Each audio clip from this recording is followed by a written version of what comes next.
What is going on, guys? It's ThePowerBauer here. Yes, we have officially dropped the 2 from the name because it's 2019 and I realized I could finally switch my name and there's no reason to have the 2 there, so hopefully it doesn't mess with any of your OCDs. The holiday season has finally come to an end and I'm sure you all spent it in the best possible way. Begging your parents to buy you a video game for Christmas that you will only play for 2 weeks and then will sit on your shelf for years. Trust me, I've done the same exact thing. But sometimes that game that you get will blow you out of the water and give you countless hours of fun. And for me, the first game that really did that for me and was the first game that I ever technically got for Christmas was Star Wars Rogue Squadron. Star Wars is one of my favorite movie franchises of all time, so it makes sense that a game based around them would be fun as hell to me. But this game has no lightsaber fights or any real aspect of the Force. Instead, you fly in spaceships and blow shit up.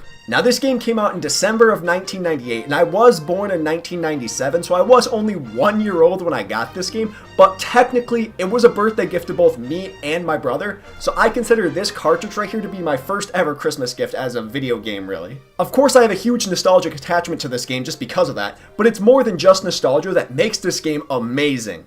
The game starts up with this sort of trench battle around different logos for the game, which basically just sums the entire gameplay up to a T. This main menu is so simple, yet for some reason I just love it. I honestly don't know if you are technically playing as Luke Skywalker in this game because of this background. After doing about like 10 seconds of research, I learned that you do play as Luke, so if you were wondering, there you go. But it really doesn't fucking matter. Nobody plays this game for the lore or the story. I have played this game hundreds of times, yet to this day, I have never actually read the text scroll before each chapter. I think that gives you a good idea of just how important it really is. All you need to know is that the game is set between A New Hope and Empire Strikes Back. But like I've said 10 times already, who cares about the story? We came here for the gameplay. The game has 16 main levels with respective objectives that you need to complete in order to advance. Some are simply just shoot down all the enemies, while others are much more complex where you might need to protect other ships and many more things. I'll be honest, if the game didn't have these objectives and was simply just fucking kill everyone, it would still be fun, but these objectives really make it that much more enjoyable. You really need to plan ahead for certain stages because if you just run in and start shooting things, you will stand absolutely no chance. The game has a total of 5 aircrafts in the X-Wing, A-Wing, Y-Wing, Snowspeeder, and V-Wing. Technically, there are more, but we will get to that later. Each of these spaceships has its own advantages and are much more viable for certain missions. Before each mission, the game will show you which ship is recommended for that level. Now you can choose whichever ship you want if you just prefer a certain one, but there are a few things in certain levels that you literally cannot do without the correct ship. I think it's probably about time that I talk about how you actually play the game because that might be important. You control your aircraft with the control stick. No shit, Sherlock. And shoot your ship's blasters with the B button. Real talk, those are basically the only 2 controls that you really need to beat this game, which I think is a good thing and a bad thing. I love the simplicity of the controls to allow it to be accessible to gamers of pretty much any skill level. But come on, 2 buttons can beat the game? How many good games do you know that are like that? Oh. However, those aren't the only controls, as the A button is used to accelerate and the Z button is used to decelerate. These are definitely good additions because sometimes you just are out of range of an enemy and you need to speed up to catch them. And if you couldn't decelerate, man, you would never be able to turn around sometimes. I know the game was made in the 90s, but the movement is not the smoothest, and you definitely want to use the brakes if you want to make any turn past like 60 degrees. The last control, yes, this is actually the last control, is to press the C buttons in order to use the aircraft's special ability. These are fairly basic abilities that you could easily guess. You got special missiles,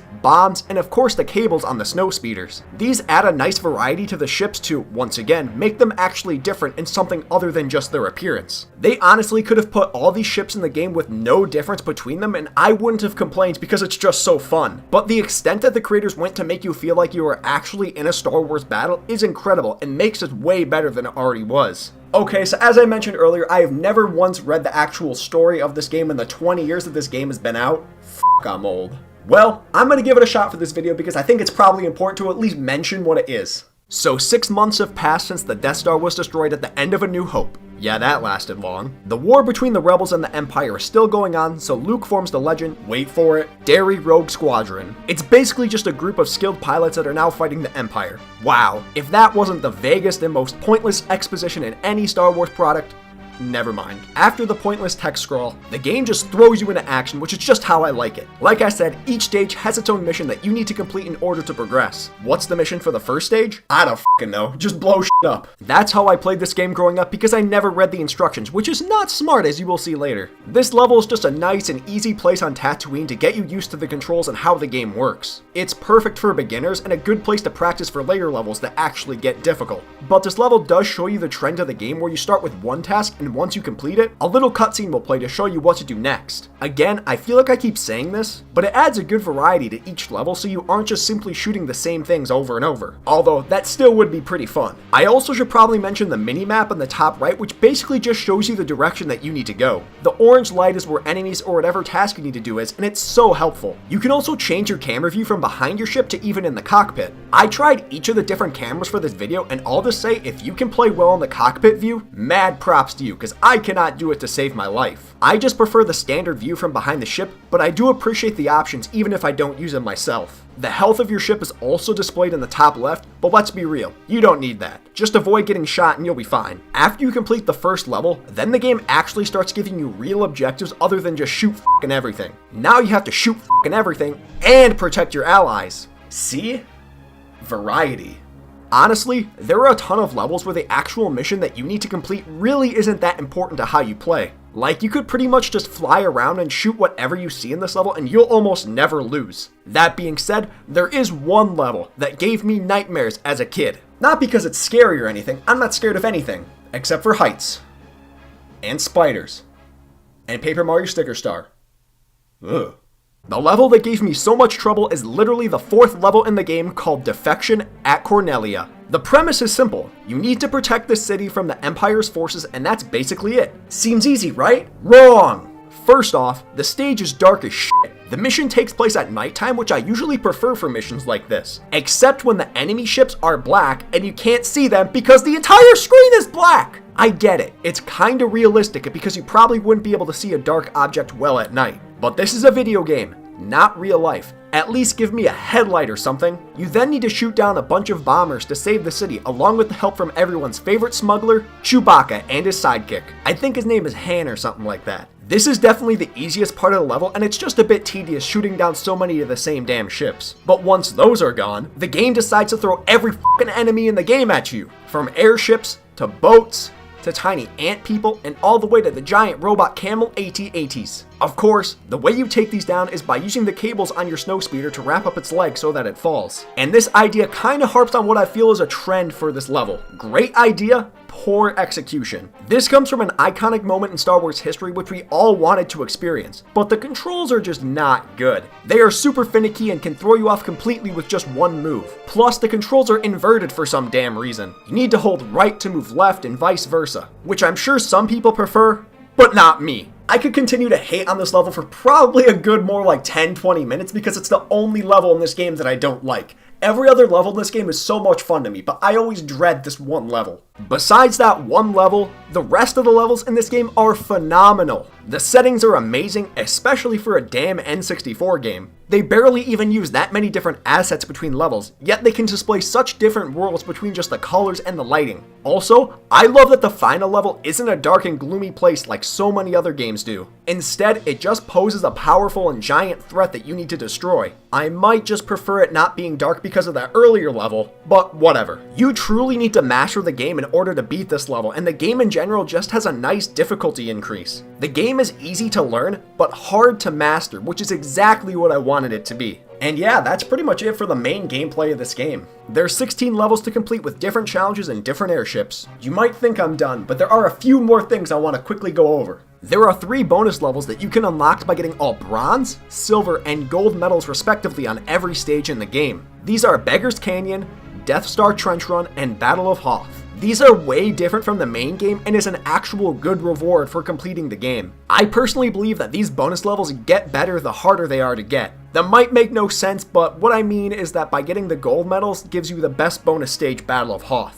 Getting all the bronze and silver medals also unlocks you the Millennium Falcon and TIE Fighter respectively too. These don't really add too much to the game, but they are nice little secrets and rewards and were great to show off to your friends when I was a kid. This game also has a bunch of cheat codes that you can enter. It wouldn't be a 90s video game without some cheat codes, am I right? These let you access any level in the game as well as a few extra aircrafts. I mentioned the Millennium Falcon and TIE Fighter, but there are 2 more aircrafts and one random other thing you can play as. That random other one is an AT-ST, which is only playable in a demonstration stage that can only be played through a passcode. And guess what the passcode is? No, seriously, it's so stupid you probably could guess it. Chicken? What the fuck? I'm guessing it's because the AT-ST kind of looks like a robot chicken, but that's a stretch if I've ever seen one. But this level has literally nothing in it. This was just a test and demonstration stage that was left in the game as a nice Easter egg to anyone who could find it, so I wouldn't really expect anything too much. I love that they left it in the game, but I'll still never truly understand why they left it in the game. The other 2 airships are actually usable in the main game. First off, you can use a 1969 Buick Electra. Again? What the fuck?